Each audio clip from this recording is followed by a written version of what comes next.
ఓం గురుభ్యో నమ. గం గణపతియే నమ. కాశీ మజిలీ కథలు 193వ మజిలీ ఉట్టి కోసిన కథ.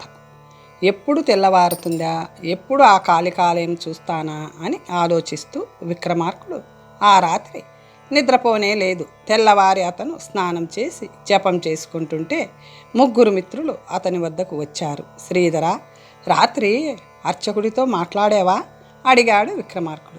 మొదట ఏదో అనబోయాడు, కానీ నీ ఉంగరం చూడగానే అందుకుని వికసించిన ముఖంతో మన రాకకు అంగీకరించి ఉదయమే భోగం సమయానికే రమ్మన్నాడు అన్నాడు శ్రీధరుడు.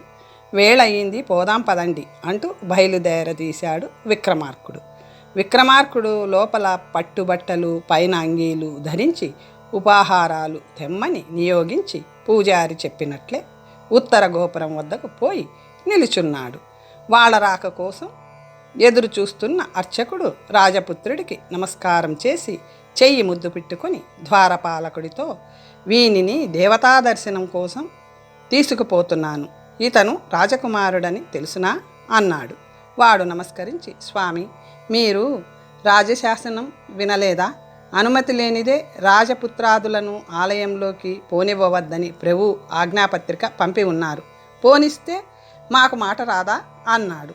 అందుకు పూజారి, మాటలకేంలే, అమ్మవారి దర్శనం చేయించి ఇప్పుడే తీసుకొస్తాను, ఇంతలో ఏమవుతుంది, ఇతను మనకి కొద్ది కాలంలో ప్రభు అవుతాడు, ముందు వెనక తెలుసుకో అని అదిలించాడు. వాడు జడిసిపోతూ, స్వామి, ఎవరికీ తెలియకుండా వేగం తీసుకొచ్చేయండి అని సలాం చేశాడు. అప్పుడు అతను వాళ్ళని వెంటబెట్టుకుపోయి లోపలి విశేషాలన్నీ చూపిస్తూ ప్రదక్షిణం చేయించి గర్భాలయానికి తీసుకుపోయి కర్పూరం వెలిగించి దేవీ విగ్రహ విశేషాలన్నీ చూపించాడు. రాజకుమారుడు ఎంతో ఆనందిస్తూ చేతులు జోడించి దేవిని స్తుతించాడు. ప్రసాదం అందుకొని దుర్గగుడి దాటి అక్కడ ఒక మూల రక్తమాంసాలమయమై దుర్గంధంతో నిండిన వ్యద్య శిలను చూసి ఏవగించుకుంటూ ఇదేమిటి అని అడిగాడు.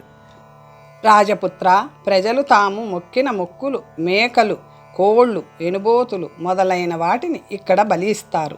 ఇది వంధ్యశిల అన్నాడు పూజారి. అయ్యో, అమ్మవారు నోరులేని జంతువులను బలవంతంగా చంపితే తింటుందా? అయ్యో, ప్రపంచాన్ని రక్షించే కాత్యాయనే పెద్ద పులిలా మాంసం తింటే ఇక రక్షించేవారెవరు? ఇదా మహత్యం? దుర్గా ఇలాంటి తుచ్చమైన కోరికలు కోరడం విపరీతం కాదా? రాజపుత్ర, అలా అనకు. భక్తి ప్రభావం అత్యద్భుతం. ఎంతెంత దూరం నుంచో బ్రాహ్మణులు కూడా వచ్చి బలి ఇచ్చి పోతుంటారు. దుర్గ ముందు అపరాధం ఒప్పుకో అని బోధించాడు అర్చకుడు. నిజం చెబితే నిష్ఠూరం ఎందుకు? ఆమె చేస్తున్న పని ముమ్మాటికి తప్పే. ఆకలేస్తే ఆకులలుములు తిని పొట్ట నిండించుకోరాదు, నరకబడుతూ ఆ జంతువులు ఎంత బాధపడతాయో అంటూ అక్కడి నుంచి కదిలి పుష్పవనానికి వెళ్ళి ఆ పరిమళాలకి ఆనందించి అక్కడి నుంచి తటాకానికి వచ్చాడు. దాని సౌందర్యం కళ్ళారా చూసి తరువాత మర్రి చెట్టు కొమ్మకి వేలాడే ఉట్టిని, దాని కింద 3 మొనలు పైకి ఉండి త్రిశూలంలా ఉన్న ఇనప స్తంభాన్ని చూసి అదేమిటని అడిగాడు రాజకుమారుడు. ఆ వృత్తాంతం ఆ స్తంభానికి గల తామ్ర శాసనం చదివితే తెలుస్తుంది. ఇప్పుడు వేళ అయిపోయింది, రేపు మళ్ళీ వద్దురు గాని అన్నాడు పూజారి. రాజకుమారుడు వినిపించుకోకుండా ఆ స్తంభం దగ్గరికి వెళ్ళి ఈ మర్రి చెట్టు కొమ్మకి తగిలించిన ఉట్టి ఎక్కి దాని 5 తాళ్ళు తెగగోసి త్రిశూలం మీద పడి ప్రాణాలు విడిచిన వారికి దేవి కోరిన వరాలిస్తుంది అని అర్థం వచ్చే పద్యాన్ని 3 సార్లు చదివి ఈ శాసనం రాసి ఎంతకాలమైంది అని అడిగాడు. ఎవరికీ తెలియదు, మా ముత్తాతకి కూడా తెలియదు అన్నాడు పూజారి. మీకు తెలిసాక దీనిలో రాయబడినట్లు ఎవరూ చేయలేదా? చేస్తే ఆ ఉట్టి అలా ఎందుకుంటుంది? తెగి పడేది కదా అన్నాడు పూజారి. రాజకుమారుడు నవ్వుతూ, కోరికలు తీర్చుకునే మార్గం ప్రజలకు ఇంత దగ్గరగా ఉండగా బలులిచ్చి జంతువులను హింసించడం దేనికో అని బట్టి నువ్వు ఎక్కి ఆ ఉట్టి తాళ్ళు తెగగోయలేవా అని అడిగాడు. బట్టి ఉట్టితాళ్ళు తెగగోస్తే ఆ త్రిశూలం మొనల మీద పడి చావనా అన్నాడు. విక్రమార్కుడు, చచ్చిపోతే ఏం, అమ్మవారు ప్రత్యక్షమై అభిష్టాలిస్తుంది కదా అన్నాడు. బట్టి ఏమో అదెంత సత్యమో, అలాంటి సాహసం నేను చేయలేను. పరోక్ష ఫలానికి ఆశపడి ప్రత్యక్షంగా ఉన్న శరీరాన్ని ఎందుకు బాధించాలి అన్నాడు. విక్రమార్కుడు సత్యమని నమ్మే చెయ్యాలి, మోక్షం మాత్రం ప్రత్యక్షం కాదు. యోగులెంత కష్టపడతారో చూడలేదు అన్నాడు. బట్టి ఏమో, ఆ త్రిశూలం చూస్తుంటే నా శరీరం వణుకుతుంది. వేగంగా ఇంటికి పోదాం పదండి అన్నాడు. విక్రమార్కుడు, శ్రీధర నువ్వు ఉట్టి ఎక్కలేవా అన్నాడు. శ్రీధరుడు, ఉట్టి సంగతి అటుంచు, నేను చెట్టే ఎక్కలేను అన్నాడు. విక్రమార్కుడు, భద్రా నువ్వో అన్నాడు. భద్రుడు, నాకంత సాహసం లేదు అన్నాడు. విక్రమార్కుడు, అర్చకుడా నువ్వైనా అలా చేయరాదా, అభిష్టాలు సిద్ధిస్తాయి కదా అన్నాడు. అర్చకుడు, తండ్రి నాకు అలాంటి సాహసమే ఉంటే ఈ పూజారితనం ఎందుకు చేసుకుంటాను అన్నాడు. విక్రమార్కుడు, ఆహా, ఈ శాసనం లిఖించి ఎంతో కాలమైన ఒక్కడు ఇందులోని నిజానిజాలు పరిశీలించిన వాడు లేకపోయాడు. లోకంలో వ్యక్తులే లేకపోయారు. దీనిలో నిజానిజాలు నిమిషంలో నేను కనుక్కుంటాను చూడండి అంటూ నడుం బిగించి జుత్తు దగ్గరగా కట్టి చకచకా చెట్టెక్కి అతని వాళ్ళు అరుస్తుండగా ఉట్టి దగ్గరకు పోయాడు. అది చెప్పడానికి భద్రాయుధుడు తండ్రి వద్దకు పరుగున పోయాడు. శ్రీధరుడు, అయ్యో ఎంత సాహసం, త్రిశూలం మీద పడితే బతుకుతావా, వద్దు వద్దు, మమ్మల్ని విడిచిపోకు అంటూ ఎలుగెత్తి ఏడ్వసాగాడు. బట్టి, మిత్రమా, శ్రీధరుడు నీ కోసం ఎంత దుఃఖిస్తున్నాడో చూడు, నా వైపు చూడవేం, ఇంక మాతో మాట్లాడవా, ఇంత దయలేని వాడివయ్యావేం, అయ్యో ఈ పూజారి తనకి శిరచ్ఛేదమవుతుందని విచారిస్తున్నాడు, అతని కోసమైనా నీ ప్రయత్నం విరమించు, నాతో 3 మాటలాడి తరువాత నీ ఇష్టం వచ్చినట్లు చెయ్యి అంటూ బతిమాలాడు. భద్రాయుధుడు మహేంద్రాదిత్యుడితో, మహారాజా నీ కుమారుడు కాళికాలయంలోని మర్రి కొమ్మకు కట్టి ఉన్న ఉట్టి నెక్కి తాళ్ళు కోయడానికి ప్రయత్నిస్తున్నాడు, మేమెంత చెప్పినా వినలేదు, వేగం వచ్చి వారించండి అని కేకలు పెట్టాడు. అయ్యో, విక్రముడు ఆ గుడిలోకి ఎలా పోయాడు, వీడు దుడుకువాడనే అలాంటి శాసనం చేశాను, ద్వారపాలకులు ఎలా పోనిచ్చారు అంటూ పరిగెత్తాడు. రాజపరివారం అతని వెంట పడింది. కొంత దూరం వెళ్ళాక రాజుకి గుర్రపు రౌతు ఎదురు వచ్చి యువరాజు కుశలంగా ఉన్నాడని చెప్పాడు. రాజు అతనికి పారితోషికం ఇచ్చి ఆలయానికి వెళ్ళాడు. ఆ ప్రదేశం అంతా జనంతో నిండిపోయింది. ఆహా, ఏమి ధైర్యం, ఏమి సాహసం అంటూ ప్రజలు విక్రమార్కుడిని పొగుడుతున్నారు. రాజు వారిని తప్పించుకుంటూ, ఏడి నా దుడుకు కొడుకు ఎక్కడున్నాడు అని అడుగుతుంటే అతను వచ్చి వినయంగా తల వంచుకొని తండ్రికి నమస్కరించాడు. అతన్ని కౌగిలించుకొని, అమ్మయ్యా, ఇప్పటికి నా మనసు కుదుట పడింది, ఎంత ఆత్రత అనుభవించాను అంటూ, బట్టి ఇటురా, ఏం జరిగింది, ఉట్టి కోశాడా, కోయకుండా వచ్చేవాడా అని అడిగాడు. మహారాజా, అతను పట్టుబడితే విడుస్తాడా, మేము ఉట్టి కోయవద్దని ఎంత బతిమాలినా వినిపించుకోకుండా ఉట్టిలో కూర్చొని కొంచెమైనా భయము సందేహము పడక ఆ ఉట్టి తాళ్ళన్నీ కలిపి పట్టుకొని కుడి చేతితో కత్తితో ఆ తాళ్ళన్నీ పరపరా కోసి పారేశాడు. అప్పుడు తలుక్కుమని ఒక మెరుపు మెరిసింది. మా కళ్ళు చీకట్లు కమ్మాయి, మాకేమీ కనపడలేదు. అంతలో మా మిత్రుడు శూలం మీద పడక తటాకం తీరంలో కొత్త కాంతితో నిలబడి ఉండడం చూశాం. పరుగున పోయి కౌగిలించుకున్నాం. మాకు తెలిసినదంతే, తరువాత కథ అతనే చెప్పాలి అన్నాడు బట్టి. ఆపద తప్పింది కదా, ఆనక చెబుతాడులే అంటూ రాజు కొడుకుని ఇంటికి తీసుకుపోయాడు. మహాకాళి రాజకుమారుడికి అనేక వరాలిచ్చిందని పౌరులు చెప్పుకోసాగా. మరునాడు భట్టి, మిత్రమా, నిన్న ఉట్టి కోశాక ఏం జరిగిందో మాకు తెలియలేదు, చెప్పు అన్నాడు. విక్రమార్కుడు, మిత్రులారా, నిన్న ఉట్టి కోశాక ఏం జరిగిందో మాకు తెలియలేదు, చెప్పు అన్నాడు విక్రమార్కుడు. మిత్రులారా, ఉట్టి కోసి నేను త్రిశూలాగ్రం మీద పడబోయేంతలో ఆ మహాకాళి దయారసం ఒలికిస్తూ మెత్తని చేతులు 2 చాచి నేను పడకుండా పట్టుకొని పాదపీఠానికి లాక్కొని లాలిస్తూ, వచ్చా, నీ ధైర్య సాహసాలకి మెచ్చుకుంటున్నాను, నీకు సాహసాంకుడనే బిరుదు ఇస్తున్నాను, 1000 ఏళ్ళు అవిచ్ఛిన్నంగా రాజ్యం పాలించగలవు, నీ కీర్తి ముల్లోకాలు వ్యాపిస్తుంది, నీ అభిష్టాలు నెరవేరుతాయి అంది.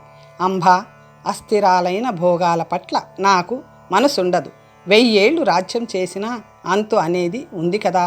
సర్వలోకాలకి నాయకవైన నువ్వు ప్రత్యక్షమై అభినందించడమే చాలు. ఇంతకన్నా ఎక్కువ ఏముంటుంది? అయినా కోరుకోమన్నావు కనుక నీకొక మనవి చేసుకుంటున్నాను తల్లి. నువ్వు ఆదిశక్తివి. నువ్వు కళ్ళు మూస్తే ఈ జీవజాలాలన్నీ నశిస్తాయి, చల్లగా చూస్తే జీవిస్తాయి. ఇలాంటి నువ్వు పెద్ద పులిలా జంతుబలిని ఆశించడం నాకు సిగ్గేస్తుంది. నేటి నుంచి అలాంటి బలులు అంగీకరింపనని నాకు వరమిస్తే మహాసామ్రాజ్యం ఇచ్చిన కంటే ఎక్కువగా సంతోషిస్తాను. ఇదే నా కోరిక అన్నాను.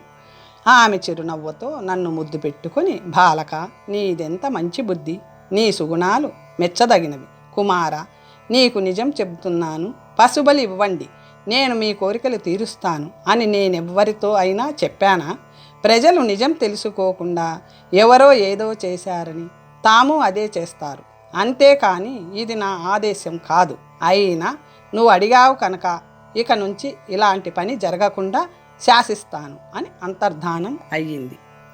ఇంతలో మీరు నా దగ్గరకు వచ్చారు అని విక్రమార్కుడు చెప్పేసరికి బట్టి ఆనందంతో అతన్ని కౌగలించుకొని, రాజపుత్ర, నీలాంటి ఉత్తములకు మిత్రులమని చెప్పుకుంటే మాకు పేరొస్తుంది అంటూ ఎంతగానో పొగిడాడు. 194వ మజిలీ. విక్రమార్కుడి రాజ్య ప్రాప్తి. మహేంద్రాదిత్యుడు ఒకనాడు, దేవి, మన చిరంజీవి వయసులో చిన్నవాడైనా సుగుణాల చేత లోకులని ఆకట్టుకుంటున్నాడు. మన పుత్రుడికి పట్టాభిషేకం చేయమని ప్రజలు నన్ను కోరుతున్నారు. దేశ దేశాల నుంచి పిల్లలనిస్తామని చక్రవర్తులు వార్తలు పంపుతున్నారు. స్వయంవరం ద్వారా తప్ప వివాహమాడనని భట్టి ద్వారా మన పుత్రుడు తెలియజేసి ఉన్నాడు. దిగ్విజయం చేయడానికి దండయాత్రకు అనుజ్ఞ ఇమ్మని కోరుతున్నాడు. అతని గుణగణాలు ప్రశంసిస్తూ రాస్తున్నారు. మనం పెద్దవాళ్ళమైపోయాం. వానిని రాజ్య పట్టభద్రుణ్ణి చేసి మనం వారణాసికి వెళ్ళిపోదామా అన్నాడు. ఆ మాటలకు భార్య చాలా సంతోషించింది. ప్రజలు ఆ వార్త విని సంతోషించారు. మిత్రులు పొంగిపోయారు, శత్రువులు తల్లడిల్లారు. ఒక శుభ ముహూర్తంలో 4 సముద్రాల జలాలతోనూ మహావైభవంగా విక్రమార్కుడికి పట్టాభిషేకం చేసి దీవిస్తూ, తండ్రి, వత్స, దేవతలు కూడా నీ మీద ప్రీతి కలిగి ఉన్నారని వింటున్నాం. నీకేమీ కొరత ఉండదు. కానీ నీ మీది ప్రేమ కొద్దీ కొన్ని మాటలు చెప్పకుండా ఉండలేకపోతున్నాను, విను అన్నాడు. ఐశ్వర్యమధం, నూతన యవ్వన గర్వం, అమానుష శక్తి, అతి ప్రతిభ, అధికారం, వీటిలో ప్రతి ఒక్కటి సర్వ అనర్థాలకి మూలమైనది. అన్నీ కలిసి ఉంటే చెప్పనే అక్కర్లేదు. రాజ్య మదంతో రాజులు కళ్ళు మూసుకుపోయి తమని తామెరగక, గురువులని గౌరవించక, పూజ్యులను పూజింపక, మిత్రులను ఆదరింపక చూడడమే ఉపకారం అన్నట్లు, పలుకే బంగారం అన్నట్లు గర్వపడుతూ ఉంటారు. పెద్దల మాట వినరు, తామే అన్నీ తెలిసిన వారనుకుంటారు. వత్స, నువ్వు ఇలాంటి భ్రమలో పడకు. ప్రజల చేత పరహసింపబడకు. సాధువులచే నిందింపబడకుండా, గురువులచే తిరస్కరింపబడకుండా, విద్వాంసులచే ఈసడింపబడకుండా, సేవకుల వల్ల మోసగింపబడకుండా, స్త్రీలచే అసహించుకోబడకుండా, ఐశ్వర్యపు మత్తులో మునిగిపోకుండా ధీరుడిలా ఉండాలి. పండితుడినైనా, గొప్ప కులం వాడినైనా, ధీర పురుషుడినైనా రాజ్యాధికారం దుష్టుణ్ణి చేస్తుంది. అందుకే నీకు ఇంతలా చెబుతున్నాను. ఇక నువ్వు యవ్వన రాజ్యాన్ని అనుభవించవచ్చు. దిగ్విజయం చెయ్యి. శత్రువులని ఓడించు, బంధువులని ఆదరించు, దాసదాసి జనాలని వదలకు. కలలో కూడా దుర్జనులను దగ్గరగా రానివ్వకు. పూర్వాచారాలను ఆక్షేపించకు అంటూ దండనీతిని ఉపదేశించి రాజ్యాన్ని మంత్రులతో సహా అతనికి అప్పగించి బట్టీని ప్రధానమంత్రిగా చేసుకొని రాజ్యం పాలించు అని చెప్పి భార్యతో కాశీనగరానికి వెళ్ళిపోయాడు. భద్రాయుధుడు ద్వారపాలకుడుగా, శ్రీధరుడు మిత్రుడిగా, భట్టీ మంత్రిగా తనని సేవిస్తుంటే విక్రమార్క మహారాజు ప్రజలను పాలించసాగాడు.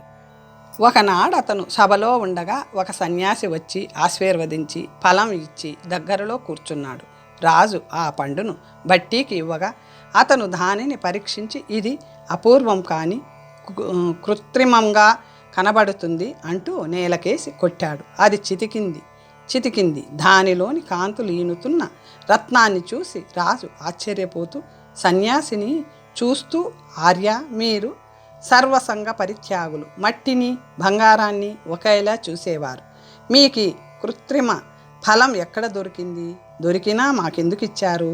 మాతో మీకేదైనా పని పడితే చేతులు కట్టుకొని చెయ్యమా అన్నాడు. అందుకు ఆ సన్యాసి నారాయణ జపం చేసి, రాజా, ఇలా అనడం మీకే తగుతుంది. తపస్సులం అవ్వడం వల్ల ఇలాంటి వింతలు మాకు సంకల్ప మాత్రమే సాధ్యమవుతాయి. వీటితో మాకు ప్రయోజనం లేదు. మీతో ఒక పని కలిగింది. రాజుని, దేవుణ్ణి, గురువుని వట్టి చేతులతో చూడరాదు కదా అని దీనిని తెచ్చాను తప్ప మరేమీ లేదు అన్నాడు. నా అభీష్టం విను. రేపు రాబోయే కృష్ణ చతుర్దశి నాడు ఇక్కడికి దక్షిణంగా 3 యోజనాల దూరంలో ఉన్న శ్మశాన వాటికలో మర్రి చెట్టు కింద ఒక మంత్రసిద్ధి సాధించదలుచుకున్నాను. ఆ సిద్ధికి భూత బేతాళాలు అంతరాయం చేయడానికి ప్రయత్నిస్తుంటాయి. నువ్వు వచ్చి ఆ కార్యం నిర్విఘ్నంగా నెరవేరేటట్లు సాయం చేయాలి అని రహస్యంగా ప్రార్థించాడు. రాజు చిరునవ్వు నవ్వుతూ, ఈ మాత్రానికేనా ఇంత స్తోత్రం? మీరు వెళ్ళి ఏర్పాటు చేసుకోండి. నేను ఆ వేళ సాయంకాలానికి వస్తాను అని అభయమిచ్చి పంపేశాడు. తరువాత భట్టి విక్రమార్కుడి వల్ల సన్యాసి కోరిక తెలుసుకొని సన్యాసులు దేవతలకి రాజపుత్రులని బలి ఇచ్చే వాడుక ఉంది. వీడు కాపాలికుడిలా కనపడుతున్నాడు. శ్మశాన వాటికకి రమ్మన్నాడు కనుక సందేహం మరింత బలపడుతుంది. జాగ్రత్త సుమ అని హెచ్చరించాడు. విక్రమార్కుడు నవ్వుతూ, కానిది ఎప్పటికీ జరగదు, జరిగేది ఎప్పుడూ ఆగదు, విధిని ఎవ్వరూ తప్పించలేరు, అందుచేత బుద్ధిమంతులు విచారించరు అన్నారు. చతుర్దశి నాడు సాయంకాలం కత్తి పట్టుకొని శ్మశానానికి వెళ్ళాడు. అక్కడ మండుతున్న చితి నుంచి వస్తున్న పొగకి కళ్ళు మూసుకోవలసి వస్తుంది. ఎటు చూసినా మానవుల కపాళాల పోగులతో భయం కొలుపుతుంది. భూత బేతాళ అరుపులతోనూ పిల్లల వృద్ధుల స్త్రీల శవాలతోనూ మంట వెలుగులో బీభత్సంగా కనబడుతుంది. అయినా అతను ధైర్యంగా మర్రి చెట్టు కిందికి వెళ్ళి భైరవుడి ఆకారంలో భీతి గొలుపుతున్న శ్మశానంలో ఆ సన్యాసిని చూసి నమస్కరించి, నేను వచ్చాను, ఏం చెయ్యాలో సెలవివ్వండి అన్నాడు. ఆ కాపాలికుడు అతన్ని పొగుడుతూ చేయవలసిందంతా చెప్పాడు. మహాసాహసి అయిన విక్రమార్కుడు కారు చీకటిలో ఆ అర్ధరాత్రి శ్మశానం మధ్యలో నుంచి దక్షిణంగా 2 క్రోసుల దూరం నడిచి అక్కడి చెట్టును వెతికి పట్టుకొని దానికి వేలాడుతున్న పురుష శవాన్ని చూసి సన్యాసి చెప్పినది అదే అని నిశ్చయించుకొని కొంచెమైనా భయపడకుండా ఆ చెట్టు ఎక్కి శవానికి కట్టబడిన తాళ్లను కోయగా అది డప్పున కింద పడింది. పడడం వల్ల కలిగిన బాధతో కాబోలు బాబోయి అని బాధతో మూలిగింది. అతను జాలిపడి, అయ్యో, దీన్ని శవమనుకొని నేల మీద పడేశాను, కొనప్రాణముంది కాబోలు, సన్యాసి చెప్పింది ఇదేనా అని ఆలోచిస్తూ చెట్టు దిగి వచ్చి పడిన బాధ పోగొట్టడానికి గాలి విసురుదామని దాని ఒంటి మీద చెయ్యి వేసేసరికి అది ప్రళయకాల భైరవుడిలా గట్టిగా నవ్వింది. ఓహో, దీని మీద నేను జాలి పడక్కర్లేదు, ఇది బేతాళుడు ఆవహించిన శవం, దీని గుర్తులన్నీ సన్యాసి చెప్పినట్లే ఉన్నాయి అనుకొని, ఓ భూతరాజా, నిన్ను వదలను, నన్ను చిక్కులు పెట్టకుండా రా అన్నాడు. అతను అలా అంటుండగానే ఆ శవం మాయమయ్యింది. అయ్యో, మరిచిపోయి మాట్లాడితే అది మాయమైపోతుందని సన్యాసి చెప్పాడు, కానీ అది ఎక్కడికి పోగలదు అనుకుంటూ 4 వైపులా చూస్తుంటే అది మునపటి లాగే తిరిగి ఆ చెట్టు కొమ్మకి వేలాడుతుంది. అప్పుడు అతను వెనకటిలాగే చెట్టెక్కి ఆ శవాన్ని నేల మీద పడేసి కాళ్ళు చేతులు కట్టి భుజం మీద వేసుకొని ఉత్తర దిక్కుగా వెళ్ళసాగాడు. ఆ శవంలోని బేతాళుడు, మహారాజా, ఇంత అర్ధరాత్రి శ్మశానంలో ఈ చెట్టు దగ్గరికి వచ్చి నన్ను పట్టుకొని నా అరుపులు విని కూడా బతికున్నావు. నీలాంటి సాహసి ముల్లోకాలలోనూ ఉండదు. మానవ మాతృడికి ఇలా చేయడం అసాధ్యం. నీ ధైర్య సాహసాలకు మెచ్చి వినోదం కోసం నీకొక కథ చెబుతాను విను అంటూ కథ చెప్పసాగాడు. పద్మావతి కథ. భూలోక కైలాసం అనదగిన వారణాసీపురంలో ప్రతాపమకుటుడు అనే రాజు రాజ్యం చేస్తూ ఉండేవాడు. అతనికి వజ్రమకుటుడు అనే కుమారుడు ఉన్నాడు. అతని సౌందర్యం అద్వితీయం. మంత్రి కొడుకైన మహామతి రాజకుమారుడికి ప్రాణమిత్రుడై అతనిని అంటిపెట్టుకుని తిరిగేవాడు. వాళ్ళిద్దరూ ఒకనాడు పరివారంతో దూరంగా ఉన్న అరణ్యాలకు వేటకు వెళ్ళి ఎన్నో మృగాలను వేటాడారు. పరిజనులకి దూరమై అలిసిపోయి దాహంతో బాధించబడుతూ గుర్రాల మీద వాళ్ళు జలాశయం కోసం వెతుకుతూ ఒకచోట అతి చక్కని సరోవరాన్ని చూశారు. ఆ సరస్సుకి ఒక ఒడ్డున సకులతో స్నానం చేస్తున్న ఒక సుందరి రాజకుమారుడి మనస్సు ఆకర్షించింది. మన్మధుడు లాంటి రాజకుమారుణ్ణి చూసి ఆమె కూడా అతని మీద మోహం చెందింది. సిగ్గుచేత తల వంచుకొని ఓరచూపులు చూస్తూ అతను చూసేసరికి తన దృష్టి మరల్చుకుంటూ తన మనసుని తెలియజేయడానికన్నట్లు అతను చూస్తుండగా తలలోని కలువ పువ్వుని చెవిలో పెట్టుకుంది. మరో తామర పువ్వుని తల మీద పెట్టుకుంది. గుండె మీద చెయ్యి వేసుకుంది. కానీ రాజపుత్రుడు ఆ సంజ్ఞలను అర్థాన్ని గ్రహించలేక ఊరికే మతిపోయిన వాడిలా చూస్తూ నిల్చుండిపోయాడు. ఆమె సకులతో కూడా పల్లకి ఎక్కి తన ఇంటికి వెళ్ళిపోయింది. రాజకుమారుడు మతిపోయినట్లు నిట్టూర్పులు విడుస్తుంటే మంత్రిపుత్రుడు, మిత్రమా, నీరు తాగి వెళ్ళిపోదాం పద, అమృతం లాంటి నీరు దగ్గరలో ఉండగా ఊరికే చూస్తావేం? తటాక సౌందర్యం చూస్తున్నావా? ఒకవైపు దాహంతో బాధపడుతూ ఇంతసేపు ఎలా ఉండగలిగావు అన్నాడు. అందుకతను, మిత్రమా, నా బాధ నీకేమని చెప్పేది? మనం ఇక్కడికి రాకపోయినా బాగుండేది. జగన్మోహిని అయిన ఆమె కనపడకపోయినా బాగుండేది. కనపడినా ఆమె నన్ను ఎందుకు చూడాలి? శృంగార లీలలను ఎందుకు ప్రదర్శించాలి? కొంతసేపు ఇక్కడ ఉండక అంతలోనే మెరుపులా ఎందుకు వెళ్ళిపోవాలి? ఆమె పేరు కానీ వివరాలు కానీ ఏవీ తెలియవు. నా మనోవ్యధ దుర్భరంగా ఉంది. దీనికి ఏమైనా సాధనం చేసి నీ మిత్రుడిని బతికించుకో అన్నాడు దీనంగా. మిత్రమా, రహస్యంగా నీ చేష్టలన్నీ గమనిస్తూనే ఉన్నాను, విచారించకు. ఆమె సంకేతంగా తన కులశీల నామాలు చెప్పకనే చెప్పింది. నువ్వే గ్రహించలేకపోయావు. విను. ఆమె కర్ణోత్పలుడనే రాజు రాష్ట్రంలో జన్మించింది.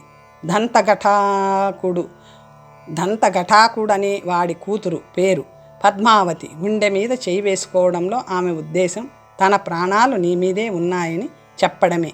ఆ కర్ణోత్పలుడు కళింగ రాష్ట్రంలో ఉన్నాడని వినికిడి. అతనికి సంగ్రామవర్ధనుడని మరో పేరు కూడా ఉంది. అతనికి పద్మావతి అనే త్రిలోక సుందరి వంటి కూతురు ఉందని కూడా నేనిది వరకు విని ఉన్నాను. అతనికి కూతురు మీద అపారమైన ప్రేమట. ఇదంతా నాకు ముందే తెలుసు కనుక ఆమె సంజ్ఞల వల్ల గ్రహించాను అన్నాడు మంత్రిపుత్రుడు నవ్వుతూ. రాజకుమారుడు అతన్ని సంతోషంగా కౌగలించుకొని, మిత్రమా, ఆమె మీది మోహంలో వివసుడనై ఏమీ గ్రహించలేకపోయాను. నువ్వు చాలా బుద్ధిశాలివి. ఎలాగైనా ఆమెను నాకు కూర్చు అని ప్రార్థించాడు.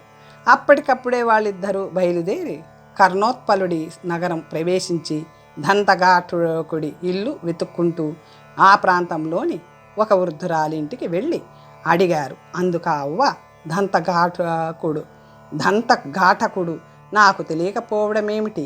నేను అతని కూతురు పద్మావతి వద్ద ఉండేటట్లు నన్ను నియమించాడు. అదిగో అదే వారిల్లు. నా కొడుకు దుర్మార్గుడు. నా పట్టు వస్త్రాలను జూదంలో ఓడిపోయాడు. తగిన బట్టలు ధరించలేక నేను ఆమె వద్దకు వెళ్ళడం లేదు అంది. మంత్రిపుత్రుడు ఆమెకు బట్టలు కొనుక్కోమని 2-3 మాడలు చేతిలో పెట్టాడు. ఆమె చాలా సంతోషించి వెళ్ళి బట్టలు తెచ్చుకొని, బాబు, నీకు నా వలన ఏమైనా పని కావలసి ఉంటే చెప్పండి, చేస్తాను అంది కృతజ్ఞతగా. అమ్మా, నువ్వు మంచిదానివి. మా రహస్యం ఎవ్వరికీ చెప్పకు. పద్మావతి దగ్గరకు పోయి ఆనాడు తటాక ప్రాంతంలో నిన్ను చూసిన రాజకుమారుడు నీ కోసం వచ్చి ఉన్నాడు. పరిచయం కొద్దీ ఈ రహస్యం నాకు చెప్పాడు అని మా మాటగా చెప్పు అని చెప్పి పంపాడు మంత్రికుమారుడు. ఆమె వెళ్ళి 2 గడియలలో తిరిగి వచ్చి కన్నీళ్లు పెట్టుకుంటూ, అయ్యా, నేను పోయి రహస్యంగా పద్మావతికి మీ మాటలు చెప్పాను. ఆమె ఎంతో కోపంతో తన చేతులకి కర్పూరం అద్ది నా 2 దవడల మీద చెంపకాయలు కొట్టింది. అచ్చులు పడ్డాయి. చూడండి అంటూ చూపించింది. రాజపుత్రుడు, స్నేహితుడా, నువ్వు ఆమె చేసిన చేష్టలని మరోలా భావించి నా మీద ఆమె మనసు లగ్నమైందనుకున్నావు. ఆమె నిజంగా నాకు మనసిచ్చి ఉంటే మన వార్త విని ఇలా ఎందుకు కొడుతుంది? మిగిలింది నిరాశ. పోదాం పద అన్నాడు విచారంగా. మంత్రికుమారుడు, ఈ మాత్రానికే నిరాశ పడతావేం? ఆ చిన్నది చాలా జాన. ఆమె చేసిన ఈ పనికి వెనక కూడా అర్థముంది. ఇది వెన్నెల రాత్రులు, ఇంకా 10 మిగిలి ఉన్నాయి. అవి దాటితే కానీ కలుసుకునే అవకాశం కలగదని తెలియజేస్తూ కర్పూరంలో అంటించిన 10 వేళ్లతోనూ అవ్వని కొట్టింది. తొందరపడవద్దని సూచించింది అన్నాడు. వెన్నెల రాత్రులు వెళ్ళాక మరో 2 మాడల చేతిలో పెట్టి అవ్వని మళ్ళీ రాజకుమార్తె దగ్గరికి పంపుతూ, నువ్వేమీ మాట్లాడకు, ఆమె దగ్గర కూర్చో అంతే అని చెప్పాడు. అవ్వ వెళ్ళి కొంతసేపటికి తిరిగి వచ్చింది. అయ్యా, మీరు చెప్పినట్లే పోయి ఆమె దగ్గర కూర్చున్నాను.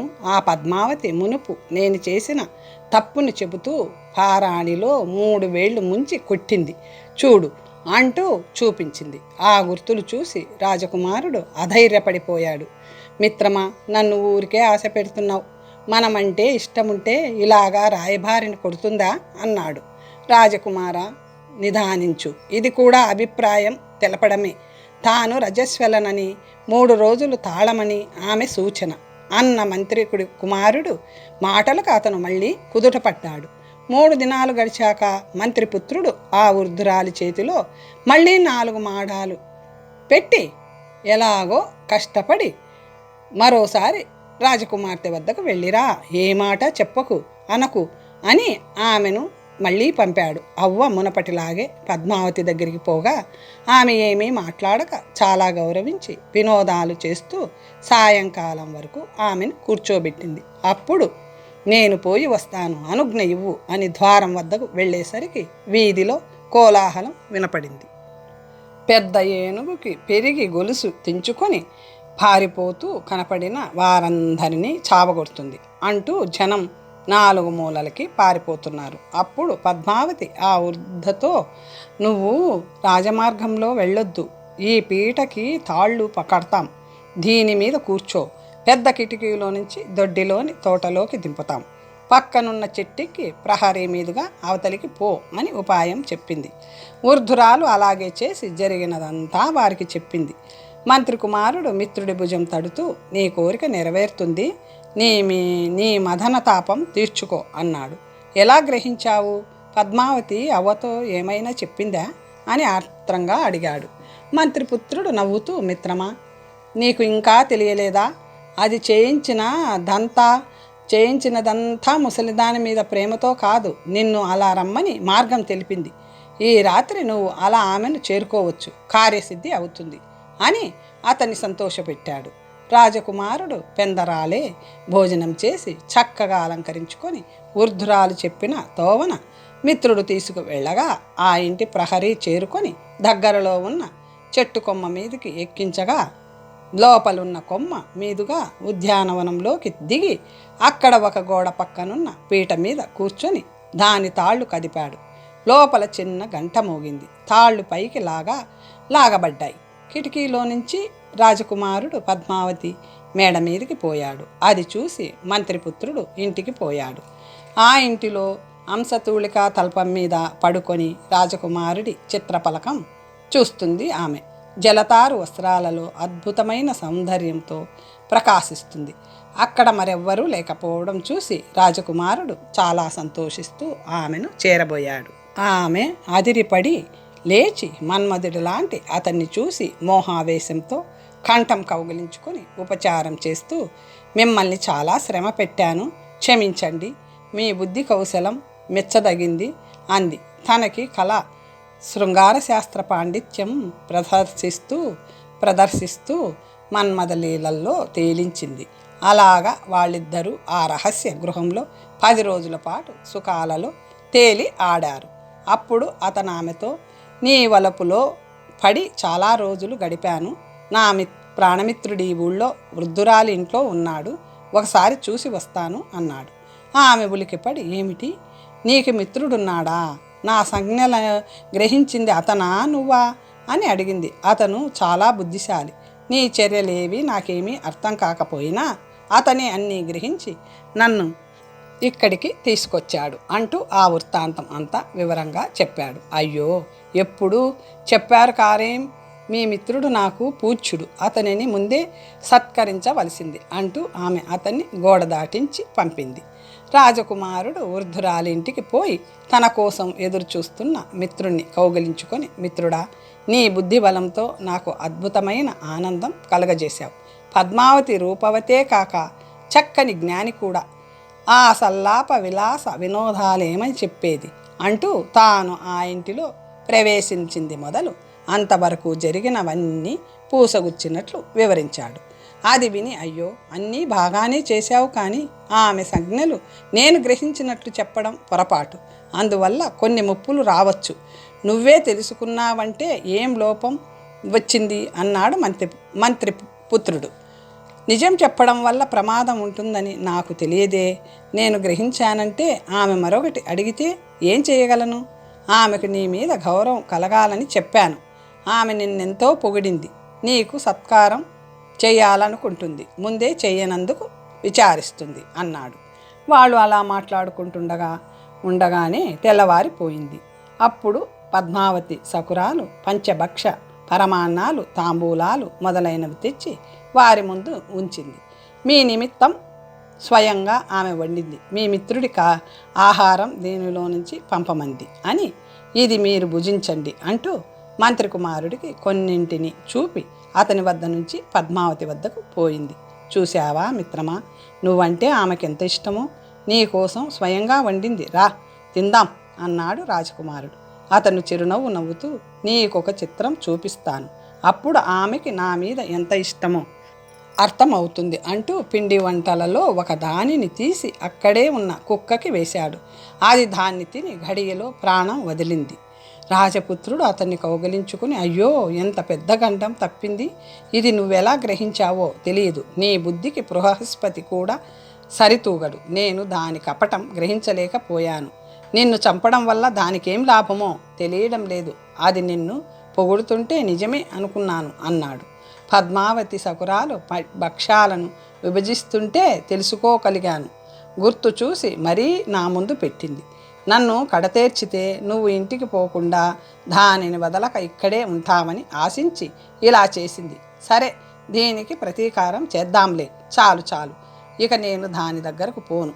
అది ఎంత పనైనా చేస్తుంది. మనం ఇంటికి పోదాం. మిత్రమా, అలా అనకు. దానికి నీ మీద చాలా ప్రీతిగా ఉంది. ప్రతిక్రియ చేశాకే వెళ్దాం అని మంత్రి కుమారుడు అంటుండగానే వీధిలో నుంచి శోకాలు వినబడ్డాయి. అయ్యో, రాజకుమారుడు బాలుడు చనిపోయాడు, ఒక్కడే కొడుకు, రాజుకి ఎంత ఆపద సంభవించింది అంటూ ప్రజలు విచారించసాగారు. అది విని మంత్రిపుత్రుడు, రాజకుమారా, నీకో ఉపాయం చెబుతాను, అలా చెయ్యి. ఈ రాత్రి రహస్యంగా శూలం పట్టుకొని వెనుకటి దారిని దాని ఇంటికి పోయి మత్తు పదార్థాలని మస్తుగా తాగించు. క్రీడ ముగిశాక అది ఒళ్ళు తెలియకుండా పడుండగా త్రిశూలం నిప్పులో కాల్చి పిర్ర మీద అంటించు. అయినా అది లేవదు. దాని నగలన్నీ మూట కట్టుకొని వెళ్ళిన దారిని తిరిగి వచ్చేయి. తరువాత ఏం చేయాలో అప్పుడు చెప్తాను అన్నాడు. రాజపుత్రుడు అంగీకరించి అతనిచ్చిన త్రిశూలం పట్టుకొని చీకటిలో ప్రహరీ దాటి అక్కడి తాళ్ల సహాయంతో అంతఃపురం చేరుకొని రాజకుమారుని మన్మథ క్రీడల్లో తేల్చి ఆమె బాగా అలసిపోయాక తాను తెచ్చిన మత్తు పదార్థాలని ఆమె చేత సేవింపచేశాడు. దాంతో ఆమె ఒళ్ళు తెలియకుండా నిద్రలో మునిగిపోయింది. అప్పుడు అతను త్రిశూలం ఎర్రగా కాల్చి దాని పిరుద మీద గుర్తు చేసి దాని నగలన్నీ మూట కట్టుకొని వేగంగా గోడ దాటి మంత్రి కుమారుడి వద్దకు వచ్చి ఆ నగలన్నీ చూపించాడు. మంత్రి కుమారుడు అతన్ని ఎంతగానో మెచ్చుకున్నాడు. 4 రోజులు గడిచాక తాను ఒక సన్యాసి వేషం ధరించి రాజపుత్రుడిని శిష్యుడిగా చెప్పుకొని కాషాయంబరాలతో శ్మశాన వాటికలో కూర్చున్నాడు. రాజపుత్రుడికి ఒక ముత్యాల హారాన్ని ఇచ్చి, ఇది పద్మావతి ఆభరణాలలోనిది. దీనిని అంగడికి తీసుకుపోయి అమ్మ చూపు. రాజభటులు నిన్ను పట్టుకుంటారు. అప్పుడు ఇలా చెప్పు అంటూ ఏమేమో బోధించి పంపాడు. అతను ఆ హారాన్ని అంగడికి తీసుకుపోయి ఏవలకి అమ్మక అటు ఇటు తిరగసాగాడు. దంతఘాటుకుడు చాలా భాగ్యవంతుడు. అతని ప్రాణాలన్నీ కూతురి మీదే పెట్టుకున్నవాడు. ఆమె వస్తువులన్నీ దొంగలెత్తుకుపోయారని దాదుల వల్ల వినడంతో గ్రామాధికారికి ఆ విషయం తెలియజేశాడు. అతను రక్షక భటులను ఏర్పాటు చేసి దొంగలను పట్టుకోమన్నాడు. వాళ్ళు రాజకుమారుడి వద్ద పద్మావతి నగ చూసి అతన్ని పట్టుకొని, ఇది నీకెక్కడిది? నువ్వు చూస్తే సన్యాసివి. ఈ నగ ఎలా సంపాదించావు అని అడిగారు. అందుకతను, కింకరులారా, ఈ నగ గురించి నాకేమీ తెలియదు. నా గురువు శ్మశానంలో జపం చేసుకుంటున్నాడు. అతను దీనిని అమ్మి సొమ్ము తెమ్మనడంతో నేను తెచ్చాను అన్నాడు. రాజభటులు అతన్ని గ్రామాధికారి దగ్గరకు తీసుకుపోయి అతను అన్న మాటలు చెప్పారు. అప్పుడు గ్రామాధికారి దంతఘాటకుడిని పిలిపించి ఆ నగ చూపించి, ఈ హారం నీ కూతురుదేనా అన్నాడు. అవును, ఇది నా కూతురు ధరించేదే, చాలా వెలకలది అని దంతఘాటకుడు చెప్పేసరికి గ్రామాధికారి రక్షక భటులతో రాజపుత్రుడిని వెంటబెట్టుకుని శ్మశాన వాటికకు వెళ్ళి అక్కడ మహాతపస్విలా జపం చేసుకుంటున్న మంత్రి కుమారుణ్ణి చూసి నమస్కరిస్తూ, మహాత్మా, నువ్వు సర్వసంగ పరిత్యాగులు నివసించే శ్మశానంలో నివసిస్తూ ఈ హారం ఎలా సంపాదించావు? దీనిని అమ్మమని మీ శిష్యుడికి చెప్పావట, నిజమేనా అని అడిగాడు. అతను కళ్ళు తెరిచి వారందరినీ కూర్చోమని సైగ చేసి, నేను సన్యాసిని, ఒకచోట ఉండేవాడిని కాను, మహారణ్యాలలో సంచరిస్తుంటాను. దైవికంగా 4 రోజుల కిందట ఇక్కడికొచ్చి ఈ శ్మశానంలో బస చేశాను. అప్పుడు అర్ధరాత్రి ఒక యోగిని సమూహం తిరుగుతుంటే చూశాను. వారిలో ఒక యోగిని రాజపుత్రుడి శవం తీసుకొచ్చి గుండెకాయ పెకిలించి భైరవుడికి నివేదన చేసింది. తరువాత చిత్తుగా తాగి నాట్యం చేస్తూ నా దగ్గరకు వచ్చి వికారాలు చేస్తూ నా జపమాలిక తీసుకుందుకు ప్రయత్నించింది. అప్పుడు నేను దానిని మంత్రంతో బంధించి ఈ త్రిశూలం కాల్చి దాని పిర్ర మీద వాత పెట్టి మెడలోని హారం లాక్కొని వదిలేశాను.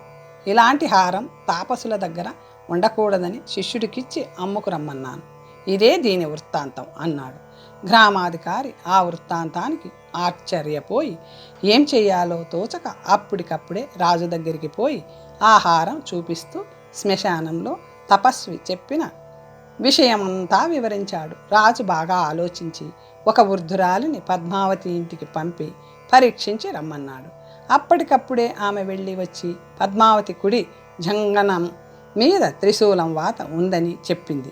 మరో 2 ద్వారా కూడా ఆ విషయం ధృవపరుచుకున్న రాజు నా ముద్దుల కొడుకు కడతేర్చిన ఢాకిని ఇదే, పగలు ఇలా ఉండి రాత్రివేళ అలా హింసిస్తుంది కాబోలు, దీనిని జయించడం ఎలా అని ఆలోచించి శ్మశానానికి వెళ్ళి మంత్రిపుత్రుడికి నమస్కరించి, మహాత్మా, నీ ప్రభావం అతి గొప్పది, మీ గురించి తెలిస్తే మొన్న నా కొడుకు చావకపోయేవాడు. ఢాకినీ దేవతలు పిల్లల్ని చంపుతారంటారు. పద్మావతి ఢాకినీ కాబోలు మా ఊరిలో ఉండి నా కొడుకుని చంపింది. గతానికి విచారించి ప్రయోజనం లేదు. ఇక మీదట దీనిని ఎలా నిగ్రహించాలో మీరే సెలవివ్వండి, లేకపోతే మిగిలిన వాళ్ళని కూడా చంపుతుంది అని ప్రార్థించాడు. అది విని పరివ్రాజక వేషంలో ఉన్న మంత్రి కుమారుడు నవ్వుతూ, రాజా, ఆ చిన్నది డాకినీయే కావచ్చు, కానీ నా మహిమ ఎరగక నా మీదికి ఉరికింది. భూత బేతాళే నా ముందుకు రావడానికి వేరుస్తాయి. ఇదెంత సరే, మీకు మంత్రభాస్మమిస్తాను. ఆమెని ఈ ఊరి నుంచి వెళ్ళగొట్టడమే శ్రేయస్కరం. అది అక్కడ ఉంటే ముందు చాలా ప్రమాదాలు రాగలవు. మహారణ్యంలో వదిలి ఈ మంత్రభస్మం మీ ఊరి చుట్టూ చల్లండి. ఇంకెప్పుడు అది మీ పట్టణంలో ప్రవేశించజాలదు అని సంచిలో నుంచి మంత్రభస్మం తీసి ఇచ్చాడు. రాజు రక్షక భటులతో ఆనాటి అర్ధరాత్రి దంతఘాటకుడి ఇంటికి వెళ్ళి తల్లిదండ్రులు మొరపెడుతున్నా పట్టించుకోకుండా పద్మావతిని బలవంతంగా పల్లెకి ఎక్కించి మహారణ్యంలో విడిచిపెట్టి రమ్మని భటులను పంపాడు. మహారణ్యం మధ్యంలో వదలబడిన పద్మావతి, ఓహో, ఈ కపటమంతా బుద్ధిశాలి అయిన మంత్రిపుత్రుడిదే. నేనిప్పుడేం చేసేది, ఎవరితో చెప్పుకునేది, నేను చేసిన కపటం నన్నే కొట్టింది అని దుఃఖిస్తుంటే తెల్లవారింది. తాపస వేషాలు తీసేసి గుర్రాలనెక్కి రాజకుమారుడు మంత్రి కుమారుడు ఆ అడవికి వచ్చి చెట్టు కింద దుఃఖిస్తున్న ఆమెను చూసి ఆశ్చర్యం నటిస్తూ, బాలా, నువ్వెవరివి కూతురివి, నువ్వెవరి కూతురివి, ఈ అరణ్యంలో ఒంటరిగా ఉన్నావే అని అడిగేసరికి ఆమె వాళ్ళకి నమస్కరించి మంత్రిపుత్రుడిని ఉద్దేశించి, మహామతి, భూమండలంలో నిన్ను మించిన తెలివైన వాడు లేడు. బుద్ధి లేక నిన్ను అవమానించాను. నా తప్పు మన్నించు. నాకు తగిన ప్రాయశ్చిత్తం చేశావు. దైవం మీద ప్రమాణం చేసి చెబుతున్నాను, ఇంకెప్పుడు తప్పులు చేయను అని ప్రార్థించింది. రమణి, మా రాజపుత్రుడు నీ సౌందర్యానికి ఆకర్షింపబడి నిన్ను ప్రేమించడం వల్ల నీ కోసం దేశాలు తిరిగి నిన్ను కలుసుకున్నాం. శ్రీ చాపల్యంతో నువ్వు చేసిన ద్రోహానికి ప్రతిక్రియ చేశాం. తప్పు ఒప్పుకున్నావు కనుక ఇక భయపడకు. మా రాజకుమారుడు నిన్ను ధర్మపత్నిగా స్వీకరిస్తాడు. మాతో రా అన్నాడు. ఆమెను గుర్రం ఎక్కించుకొని తమ నగరానికి తీసుకుపోయారు. రాజపుత్రుడు ఆమెను పెళ్లాడి సరదాలు తీర్చుకోసాగాడు. పద్మావతి తల్లిదండ్రులు ఆ అడవికి పోయి ఎంతగా వెతికినా పద్మావతి కనబడక ఆమెను మృగాలు తినేసి ఉంటాయని భావించి కూతురి మీద బెంగతో ప్రాణాలు వదిలారు అని ఆ కథ చెప్పి బేతాళుడు, మహారాజా, నాకొక సందేహం కలుగుతుంది, అది నువ్వు తీర్చాలి. ఆ దంపతులు పుత్రికా వియోగం వలన బలవంతంగా మరణించారు కదా, ఆ పాపం మంత్రిపుత్రుడిదా రాజపుత్రుడిదా? జాగ్రత్తగా ఆలోచించి చెప్పు. తెలిసినా చెప్పకపోయావంటే నీ తల 100 ముక్కలవుతుంది సుమి అన్నాడు. విక్రమార్కుడు శాప భయంతో చెప్పక తప్పలేదు. భూతపతి దోషులు వారు 3 కాదు, మంత్రిపుత్రుడికి ప్రభు కార్యం తీర్చడం విధి. ఆ దేశాన్ని పాలించే కర్ణోత్పలుడే దోషి అన్నాడు. రాజుకేం తెలుసు, అంశలు తింటే కాకులకి శిక్ష అన్నాడు బేతాళుడు. అందుకు విక్రమార్కుడు, కర్ణోత్పలుడు నీతి శాస్త్రాలు తెలిసి ఉండాలి. చారులచే లోకులు నిజానిజాలు పరిశీలిస్తూ ఉండాలి. ఎవడో వచ్చి ఏదో చెప్పినంత మాత్రాన నిజం విమర్శించకుండా ప్రజలను దండించవచ్చునా? నిర్దోషులని శిక్షిస్తే రాజు మహాపాపం పొందుతాడు. నిర్దోషి అయిన పద్మావతిని దండించడం వల్లే ఆమె తల్లిదండ్రులు దేహత్యాగం చేశారు. అందుకు కారకుడు రాజే అన్నాడు. ఆ సమాధానానికి సంతోషించిన బేతాళుడు విక్రమార్కుడిని మౌనం భంగపడడంతో అదృశ్యుడై చెట్టు వద్దకు చేరుకున్నాడు. బేతాళ వశ్యం. భుజం మీది బేతాళుడు అదృశ్యం అవ్వడంతో విక్రమార్క మహారాజు మళ్ళీ ఆ చెట్టు వద్దకు వెళ్ళి మునపటిలాగే ఆ శవాన్ని నేలకి దింపి కాళ్ళు చేతులు కట్టి భుజానికి ఎత్తుకొని మౌనంగా నడుస్తుంటే బేతాళుడు ఒక కథ చెప్పి సందేహం అడగడం, శాపానికి వెరచి విక్రమార్కుడు జవాబు చెప్పడం, మౌనభంగం చేసి బేతాళుడు అదృశ్యుడై చెట్టు చేరుకోవడం, ఇలా 24 సార్లు జరిగింది. బేతాళుడు చివరగా చెప్పిన కథకి విక్రమార్కుడికి సమాధానం తోచలేదు కనుక మౌనంగా తీసుకుపోతుంటే బేతాళుడు, మహారాజా, నీ సాహసానికి చాలా సంతోషం కలిగింది. నీకు మేలు చేయాలని ఇలాంటి కథ చెప్పాను. నీలాంటి పరోపకారం పారీణుడిని చిక్కులు పెట్టకూడదు. నిన్ను శ్రమ పెట్టినందుకు క్షమించు. ఆ సన్యాసి నిన్ను నాకు బలి ఇచ్చే ఉద్దేశంతోనే ఈ హోమం చేస్తున్నాడు. నువ్వే అతన్ని నాకు బలి ఇవ్వు, నీకు వశుడినై ఉంటాను అంటూ ఏం చెయ్యాలో బోధించాడు. విక్రమార్కుడు ఆ మాటలను అంగీకరించి ఆ అర్ధరాత్రి ఆ శవాన్ని మోసుకుపోయి ఆ సన్యాసి ముందు నిలబడ్డాడు. ఆ శ్మశానంలో విశాలమైన మర్రి చెట్టు కింద అలికి ఎముకల పొడితో ముగ్గు పెట్టి మంటపానికి 4 వైపులా కలశాలలో రక్తం నింపి నూనె దీపాలు వెలిగించి మండలం మధ్యలో అగ్ని ప్రజ్వరిల్లం చేసి తగిన వస్తువులు చేర్చి అభిష్ట దేవతకు హోమం చేస్తున్న ఆ భిక్షకుడు విక్రమార్కుణ్ణి చూసి ఎంతో సంతోషంతో, మహారాజా, నీ అనుగ్రహంతో దుష్కరమైన నా వ్రతం సిద్ధించగలదు. ఓహో, నీలాంటి వాడు మరెక్కడా ఉండడు. మీ క్షత్రియ కులంలో నీలాంటి ధైర్యశాలిని ఎప్పుడూ చూడలేదు. నువ్వెక్కడా? ఈ హేయ కార్యం ఎక్కడ? స్వలాభం కొంచెమైనా చూసుకోకుండా ఎంతో కష్టమైన పనిని సాధించడం నీకే చెల్లింది. మహాత్ములకి ఇదే సహజ గుణమని విద్వాంసులు అంటారు అని పొగుడుతూ బేతాళుణ్ణి అతని భుజం మీద నుంచి దింపి స్నానం చేయించి పూలదండలు వేసి ఆ శవాన్ని మంటపం మధ్యన ఉంచాడు.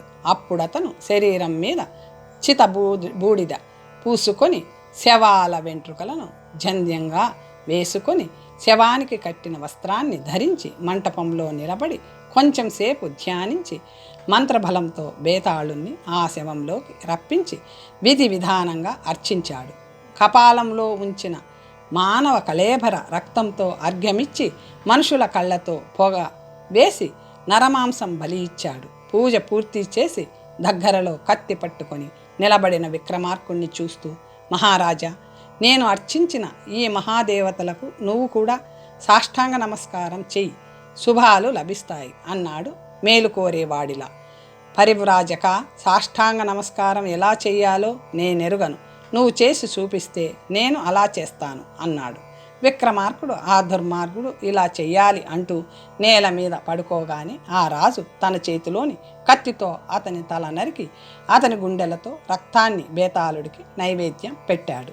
అప్పుడు భూత బేతాళులు అతన్ని ప్రశంసించాయి. నర కళేబరంలో నివసించిన బేతాళుడు సంతృప్తి చెంది దివ్య రూపంతో ఎదుట నిలిచి, మహారాజా, సాహసం, ధైర్యం, త్యాగం మొదలైన సకల సద్గుణాలలోనూ నిన్ను పోలినవాడు మరొకడు లేడు. బలి ఇచ్చిన పుణ్యం వల్ల నేనే కాక భూత బేతాళ శాకిని ఢాకిని పిశాచాలన్నీ నీ వశమై ఉంటాయి. నీ పేరు చెబితేనే అవి భయంతో పారిపోతాయి. నువ్వు తలుచుకున్నప్పుడల్లా నేను వచ్చి నీకు సేవకుడినై నువ్వు చెప్పిన పనులు సాధిస్తూ ఉంటాను అని ఇంకా అనేక వరాలిచ్చి వెళ్ళిపోయాడు. విక్రమార్కుడు ఆ సన్యాసి చేసిన ఘోరాన్ని తలుచుకుంటూ తెల్లవారక ముందే ఇల్లు చేరుకుని జరిగినదంతా బట్టీకి చెప్పి ఆ పరివ్రాజకుణ్ణి చంపిన పాపానికి ప్రాయశ్చిత్తంగా శాంతులు మొదలైనవి చేయించాడు. తరువాత కథ వచ్చే భాగంలో తెలుసుకుందాం. ఓం స్వస్తి.